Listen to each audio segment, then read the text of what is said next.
Boa noite, igreja. Agradeço a Deus a oportunidade de mais uma vez estar aqui trazendo a sua palavra, aos nossos corações. Preparando essa mensagem, me fez refletir um pouco naquele momento de Davi e Golias. E hoje fica fácil, dizer quem ganhou a luta.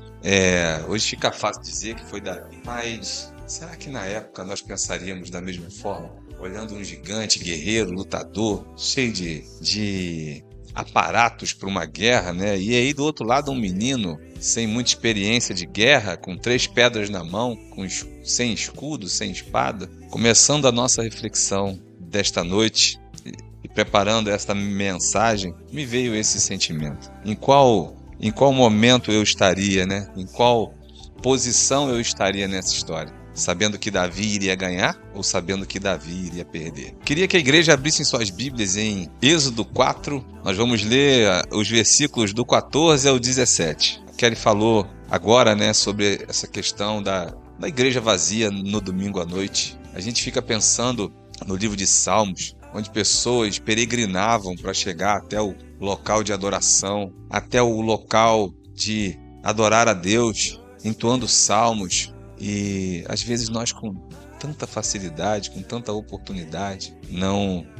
viemos, ou não viemos adorar a Deus no domingo à noite. O dia que nós tiramos para o dia do Senhor, realmente faz com que a gente pense muito qual tem sido a nossa posição. Êxodo 4, 14 a 17 diz assim: Então se acendeu a ira do Senhor contra Moisés e disse: Não é Arão, o levita, teu irmão? Eu sei que ele fala fluentemente, e eis que ele sai ao teu encontro, e vendo-te, se alegrará em seu coração. Tu, pois, lhe falarás, e lhe porás na boca as palavras. Eu serei com a tua boca, e com a dele, e vos ensinarei o que deveis fazer. Ele falará por ti ao povo, ele te será por boca, e tu lhe será por Deus. Toma, pois, este bordão na mão, com o qual hás de fazer os sinais. Chamando a atenção para o título, do qual esse texto se encontra, que diz: Deus concede poderes a Moisés. Quando passamos a nos preocupar com o próximo, chegamos a dias. Vamos nós. Quando passamos a nos preocupar com o próximo, às vezes nós nos preocupamos tanto que chega um momento, e aí nós passamos a entender melhor com isso a palavra empatia, e às vezes nós nos preocupamos tanto que acabamos entrando no lugar do próximo. Ao ponto que chega um momento que esse lugar acaba sendo prejudicial para nós também. E agora, aonde teria um enfermo, ou alguém precisando de ajuda, agora são 2. Então, esse equilíbrio de saber até onde você pode ir, de saber quem você é, de se conhecer, de saber até onde você pode conhecer o próximo, é muito importante. E isso também faz parte de um juízo que fazemos. Nós fazemos juízo do outro o tempo inteiro, inclusive de nós mesmos, limitando o outro ou limitando a nós mesmos em determinadas situações. Deus ficou diante de Moisés e lhe disse para fazer algo. Esse texto me chamou muito a atenção quando diz assim: Então se acendeu a ira do Senhor contra Moisés. Imagina Deus olhando para um homem e falando assim: você que vai fazer isso. Moisés: não sou capaz. Não, você que vai fazer determinado. Não posso, não sei falar, não sei isso, não sei. E Moisés começou a criar empecilhos para não fazer aquilo que Deus tinha. Moisés, um homem que foi desde o ventre da sua mãe escolhido por Deus, isso fica claro, Ele viveu como um príncipe, ele foi criado como um príncipe, ele era um homem hebreu, ele acabou, e também com isso fica clara a graça de Deus sobre a vida dele, Deus ter escolhido aquele homem para fazer o que ele fez mediante seu povo. Moisés, depois, vendo uma injustiça, comete um assassinato, Ele mata um egípcio que espancava um hebreu, um homem do seu povo. Moisés foge. Moisés conhece uma mulher, conhece um sacerdote, casa com uma filha dele, que é a Zípora. Séfora, tem um filho, e com isso tudo, com toda essa história, com todo esse desfecho, Deus vira para ele e fala: Moisés, é você que eu quero. É você que eu quero que faça determinada obra. É você que eu quero que faça algo pelo meu povo. Aí imagina Moisés, né? Agora também entrando na história e olhando para a vida de Moisés, assim como nós na pré-introdução olhamos para a vida de Davi, agora olhando para Moisés, vendo tudo aquilo que ele passou, vendo tudo aquilo que ele viveu. Matei um homem, sou foragido da minha terra, sabe? Passei por tanta coisa. Hoje, Deus quer que eu faça algo pelo povo hebreu, que é um povo pelo qual eu nem tenho muita intimidade, porque eu não fui criado por ele. Eu fui criado pelo Egito, pelo povo egípcio. Então, assim, nem tanta intimidade assim eu tenho com o povo hebreu, e de repente apareço eu e falo: gente, vim salvar vocês. Se colocando agora na vida de Moisés, isso faz com que a gente também pare para pensar e entender um pouco ele, né? Imagina. E aí Deus vira para ele e fala: não, Moisés, eu quero você. E ele fala: Senhor, mas eu sou um homem falho no falar. Será que... Aí a gente pensa assim, olha, aí Deus fala: Arão é teu irmão? É. Então Arão não sabe falar? Sabe. Então vamos colocar Arão. Aí da nossa mente, né, a gente lendo o texto, a gente começa a pensar também: poxa, então chama logo Arão. Por que chamar Moisés?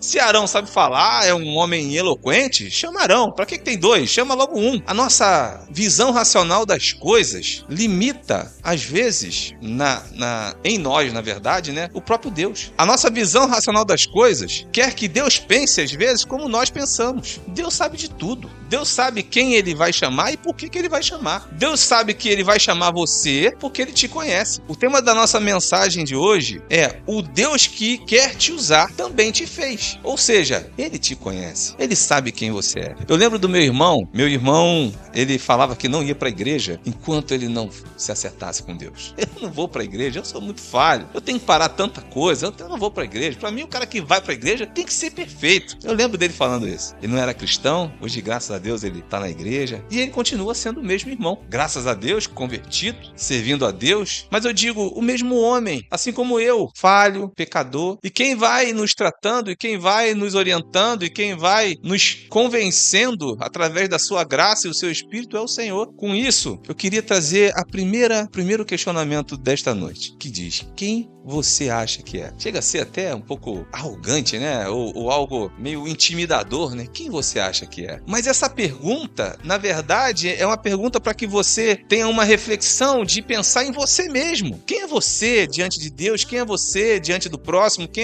Como você tem cuidado da sua vida, como você tem olhado para a sua vida, como você tem entendido o seu papel na sua vida, como você tem entendido aquilo que Deus quer através da sua vida. Você às vezes para fazer essa reflexão de quem você é, ou você simplesmente vai vivendo. Se alguém me pedir para eu fazer algo hoje, eu faço.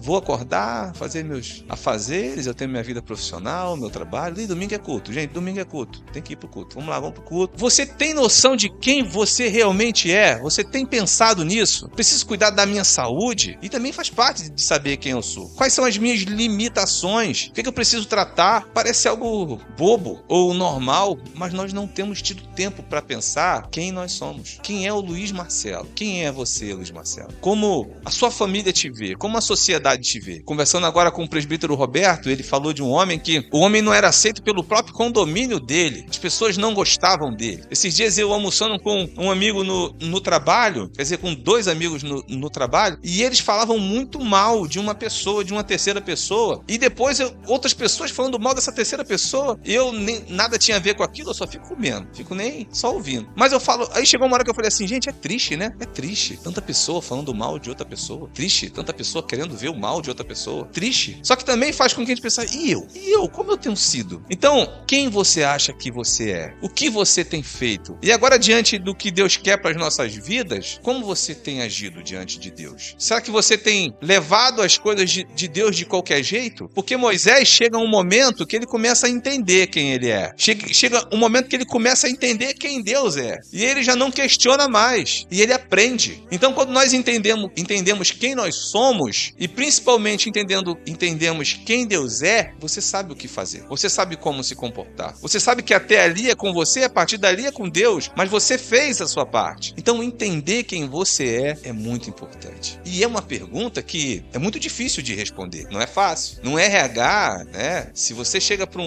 uma pessoa, se uma pessoa de um RH chega para você e fala assim, fale um pouco de você. Normalmente você, né? E você começa a querer ler o que a pessoa quer que você fale, e aí você começa a querer entender aquele contexto e começa a querer falar. Só que se você pensa, se você falar defeitos, isso pode não ser bom para entrevista, né? Se você falar só coisa boa também pode não ser bom, porque podem te achar arrogante, e aí você começa a pensar no que falar. Só que para Deus isso não existe, porque Ele te conhece. Há pouco tempo o pastor Igor pregou, e ele falou que no momento do orar, que nós sejamos específicos com os nossos pecados. Isso mexeu comigo, porque às vezes nós somos tão vagos. Senhor, me perdoe por tudo que eu tenha feito, né? Vem aquele termo genérico que abrange tudo. Senhor, perdão por tudo que eu tenha feito, seja em pensamento, seja, né, em ação, ponto. Não, Senhor, eu tenho colocado outras prioridades ao invés de vir ao culto no domingo à noite. Senhor, eu tenho colocado outras prioridades ao invés de fazer o que o Senhor realmente quer para mim. Me perdoe por isso e me oriente a fazer a coisa certa. Ser específico, mas isso você só é se você sabe quem você é, se você conhece os seus defeitos. E aí vem outro questionamento, que agora é como se Deus estivesse falando com Moisés, e também é intimidador com quem você pensa que está falando. Porque Moisés começa a achar que é por ele, que é ele que vai fazer algo. Na verdade é Deus, através da vida dele. E ele esquece quem é Deus, porque ele começa a limitar a ação de Deus sobre defeitos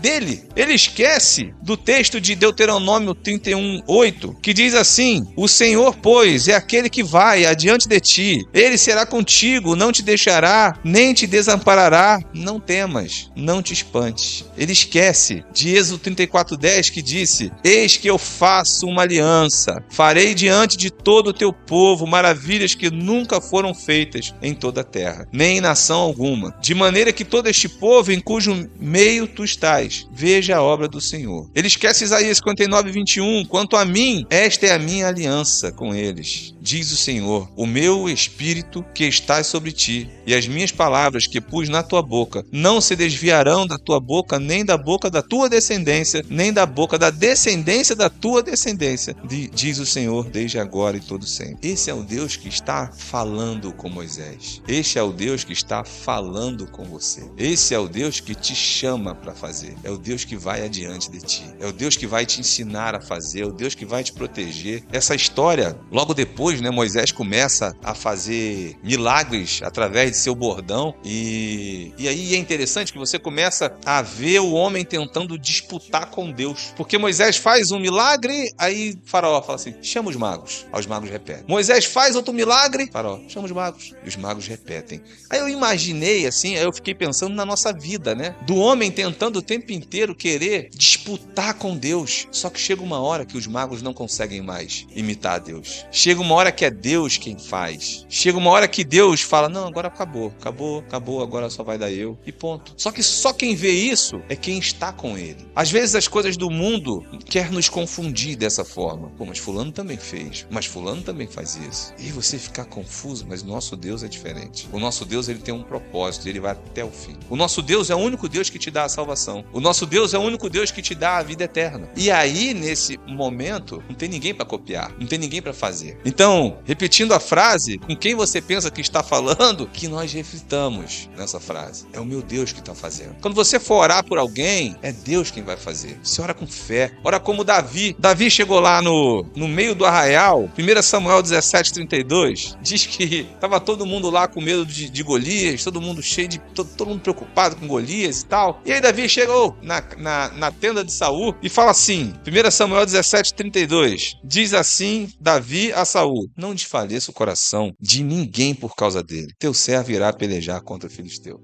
Imagina, Davi entrando numa tenda, cheio de guerreiro ali, cheio de homem de guerra. Vem Davi, um menino, e fala assim, não, acabou a choradeira. Quem vai sou eu, quem vai brigar sou eu, vai dar tudo certo. Imagina aqueles homens olhando para Davi. Mas Davi sabia não quem ele era somente. Davi sabia quem Deus era. Davi sabia quem estava à sua frente. Davi sabia que o nosso Deus é o Deus que tudo pode. Então é importante você saber quem você é e é importante você saber com quem você está falando. É importante você saber quem é Deus. Mas para saber quem é Deus, o que é que eu preciso? Leitura da palavra, oração, adoração, comunhão, culto. E agora uma afirmação. Meu irmão, é você que Deus quer e mais ninguém. É você que Deus quer e mais ninguém. É interessante isso que, voltando à questão de Moisés e Arão, que a gente às vezes pode se questionar, né? Pô, já que Arão era eloquente, por que Deus não chamou logo Arão, resolveu a história e deixou Moisés de lado? Lá em Êxodo 32, Arão faz um bezerro de ouro. Arão cede à pressão do povo. E Moisés faz o quê? Cola com Arão, seu irmão, sua família? Não, fica indignado. É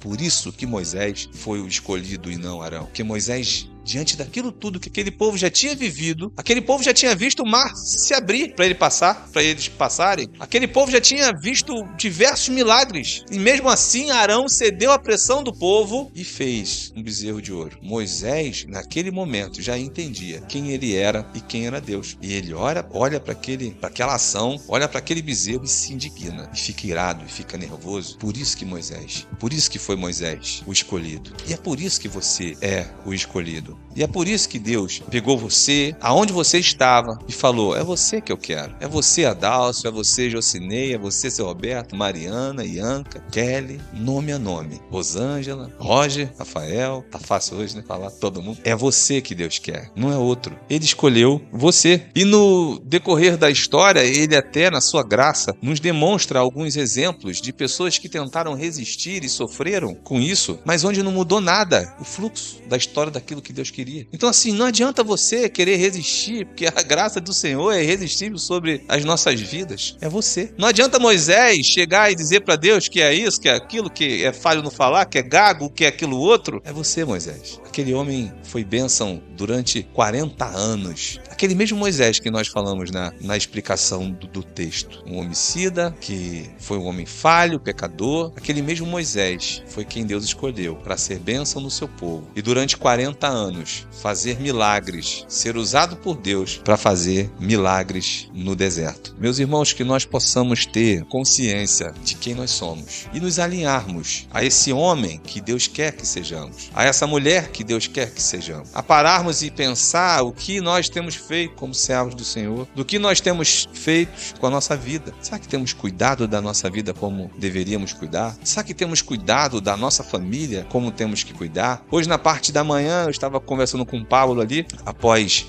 a palestra da Débora sobre crianças, né? Sobre a evangelização das crianças. E eu disse com o Pablo, eu falei, ontem eu estava vendo um filme, rapaz, eu sou meio chorão, eu choro com desenho. Com desenho eu choro, qualquer desenho. Até se tem uma parte triste eu choro. Eu tenho essa fragilidade. E eu vendo um filme ontem chamado O Último Vagão, na Netflix, ele é novo. E eu chorei demais, falando justamente sobre crianças e sobre o que uma criança leva para sua vida, da sua infância, né? Posso dizer de carteirinha que eu fui para a igreja com 8 anos. Estou, graças a Deus, até hoje e obrigado, Senhor, pela graça que me concedeu. Mas a influência que nós temos sobre a vida das crianças e de quanto essa influência reflete na sua vida inteira. E às vezes nós temos tanta oportunidade, seja com as crianças, seja com o adulto, seja com o idoso, e nós deixamos passar. Faz parte dessa reflexão de saber quem nós realmente somos. Porque se você sabe que você é um servo do Senhor, se você sabe que você é um homem escolhido por Deus, se você sabe que você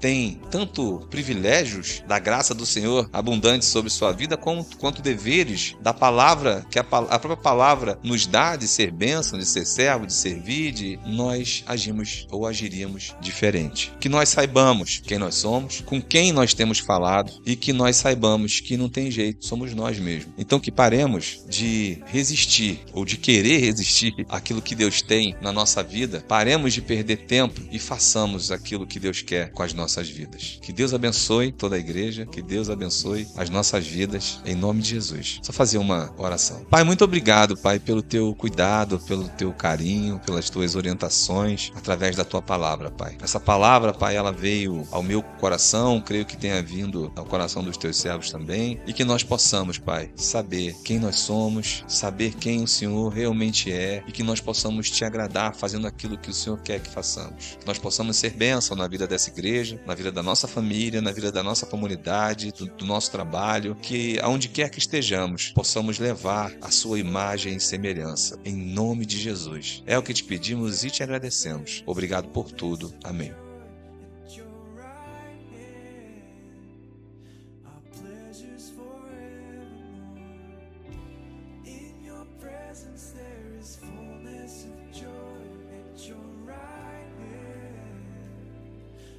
Pleasures forevermore.